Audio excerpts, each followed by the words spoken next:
Wisconsin is beautiful in a way that feels almost too quiet. It has small towns surrounded by dark green forest, cold lakes that reflect the sky, old roads that curve through farmland, pine trees, and places where the houses sit far apart. From the outside, it looks peaceful, safe, like the kind of place where nothing truly terrible could be hiding. But sometimes a place only feels peaceful because you don't know what happened there. Tonight, we're looking at 5 unsettling facts about Wisconsin. Not just as facts, but as places. Places that seem calm at first. Places with pretty streets, forest roads, lake towns, and quiet neighborhoods. And then, beneath that surface, something darker. Number 1. Peshtigo. Today, Peshtigo is a quiet town in northeast Wisconsin, surrounded by trees, small neighborhoods, and the kind of northwoods scenery people visit when they want to get away from noise. There are parks, local history, and peaceful roads that make the town feel ordinary in the best possible way. But in October of 1871, the forest around Peshtigo became something else entirely. On the night of October 8th, the same night as the Great Chicago Fire, a firestorm swept through northeast Wisconsin. The National Weather Service describes it as the most devastating forest fire in American history. More than 1,200 people died. Peshtigo itself was destroyed in about 1 hour. Survivors said the fire moved like a tornado. The air became so hot and violent that it consumed oxygen. People ran toward rivers and wells, trying to survive any way they could. Entire families vanished. 16 other towns were also burned or damaged. What we know is terrifying enough, but what we still don't know makes it worse. The exact number of victims may never be known. Some bodies were burned beyond recognition. Some people were never identified.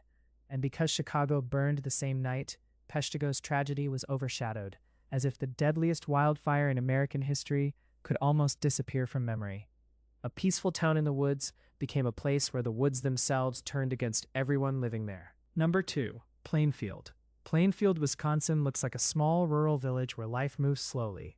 It has open roads, farmland, modest homes, and the quiet feeling of a place where people expect to know their neighbors. That peaceful image is what makes the next part so hard to shake. In the 1950s, Plainfield became connected to one of the most disturbing criminal cases in American history, Ed Gein, later known as the Butcher of Plainfield. Gein lived quietly on a secluded farmhouse outside town. People thought he was odd, but odd is not the same thing as dangerous. Then, after Bernice Worden disappeared in 1957, police went to Gein's property. What they found inside changed American horror forever. Gein confessed to killing 2 women, Bernice Worden and Mary Hogan.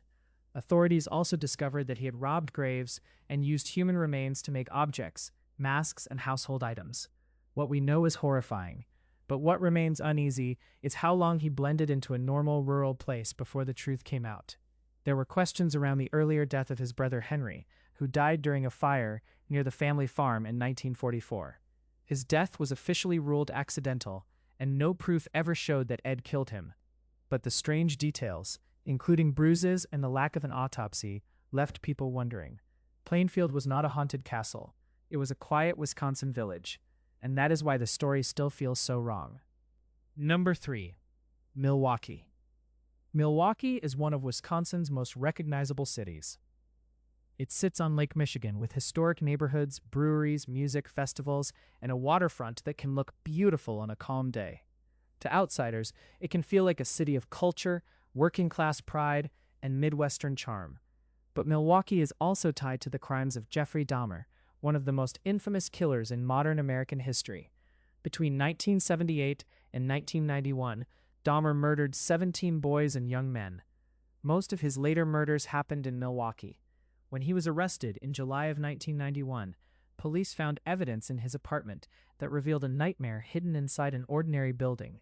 What we know is that Dahmer's crimes were gruesome and that he escaped detection for years. What still unsettles people is how many chances there may have been to stop him sooner. His case led to serious criticism of local police, especially because many of the victims were poor, gay, or members of racial minority groups. People asked whether those disappearances had been taken seriously enough. The dark part of this story is not only what Dahmer did, it's the idea that people can vanish in a city full of life, and the world around them can keep moving. Number 4. Elkhorn and Bray Road. Elkhorn is a small city in Walworth County, surrounded by countryside, farms, and rural roads. It has that classic southern Wisconsin feeling: open fields, quiet drives, and stretches of road that look harmless in daylight. But one road near Elkhorn became famous for something much stranger. Bray Road is tied to reports of a wolf-like creature walking on two legs. The legend became known as the Beast of Bray Road. Witness stories became especially famous in the late 1980s and early 1990s, when local reports described something large, hairy, and not quite like any normal animal. What we know is that people reported seeing something. Some said it looked like a werewolf. Others described a huge canine figure near the roadside. What we don't know is what they actually saw. Was it a misidentified animal? A hoax? A bear? A large dog? Or something people still don't have a good explanation for? The scariest version is not that a monster definitely exists. The scariest version is that multiple people looked down an ordinary Wisconsin road and came away convinced they had seen something that should not have been there. Number 5. Rhinelander. Rhinelander is a Northwoods city surrounded by lakes, forests, trails, and the kind of scenery Wisconsin is famous for. It looks like a place built for fishing trips, cabins, snow, summer vacations, and quiet weekends away from the rest of the world.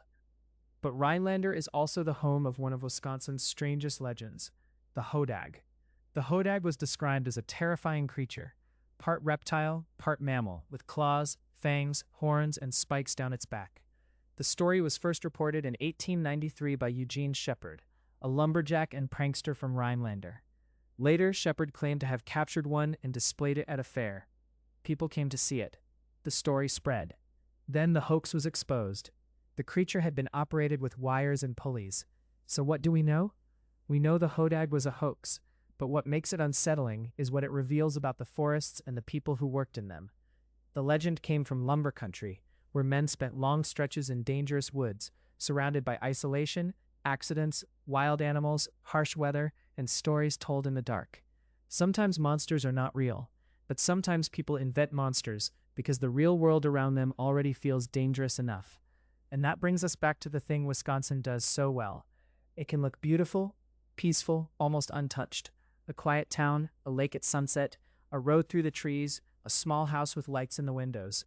But every peaceful place has a history. Some histories are buried, some are forgotten, some are explained, and some leave just enough unanswered questions to make you look twice. Because in Wisconsin, the most unsettling stories are not always hidden in dark places. Sometimes they are hidden in the places that look the safest. And sometimes, looks can be deceiving.